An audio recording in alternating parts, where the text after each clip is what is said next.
लेकिन सबसे पहले मैं ये व्हाइट पेपर ऑफ लाइज जिसको हम बोल रहे हैं, और इसमें हम सरकार का काला कच्चा चिट्ठा भी अभी खोलेंगे। लेकिन ये जो सफेद पेपर लाया गया, ये जो व्हाइट पेपर लाया गया है, इसमें सबसे बड़ी समस्या क्या है? ऐसे बहुत सारे जुमले सरकार के प्रवक्ता, सरकार के बेलगाम मंत्री, कुछ मंडली चरण चुंबकों की बोलती रहती है, आईटी सेल बोलती रहती है। अगर ये व्हाइट पेपर जो सरकार लाई है भाजपा के द्वारा आया गया होता तो आप लोग भी इसको रद्दी के टोकरे में फेंकने का काम करते।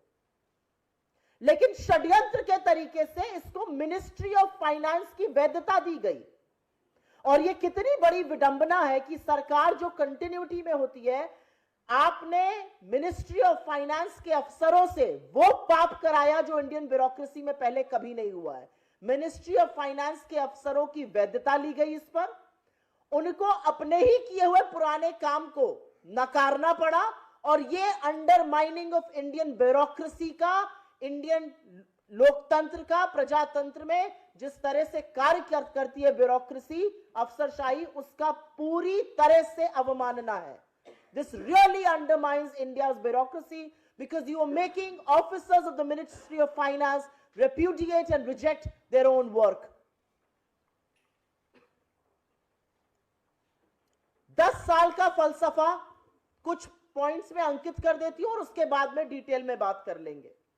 बड़ी कोशिश की लेंगे, बड़ी कोशिश की गई, सीरीज बदली गई, पैमाना बदला गया, सब कुछ कर दिया गया। उसके बावजूद, इस रीजिगिंग के, इस षड्यंत्र के बावजूद, पैमाना बदलने के बावजूद, यूपीए के 10 वर्ष में जीडीपी ग्रोथ इनके 10 वर्षों से कहीं अधिक थी। डेकेडल 10 वर्ष की एवरेज जीडीपी ग्रोथ 6.7% थी, इनकी 5.9% है। जीडीपी ग्रोथ हमने इनको 6.7% पे सौंपी थी। 6% से नीचे उस जीडीपी ग्रोथ को लाने का काम मोदी सरकार ने किया है। इस सरकार के कार्यकाल में आय घटी है, उपभोग घटा है, निवेश घटा है, बेरोजगारी बढ़ी है, महंगाई बढ़ी है, आमदनी घटी, लेकिन बचत खप गई है। देश पर कर्जा बढ़ा है, रुपया गिरा है, पेट्रोल डीजल महंगा हुआ है, सिर्फ जबानी जमा खर्च सुना गया है। बेरोजगारी हमारे समय की शायद सबसे बड़ी त्रासदी है। लेकिन अगर आप बेरोजगारी में भी युवा बेरोजगारी के आंकड़ों को देखिए तो यह वाकई में एक टिकिंग टाइम बॉम्ब है।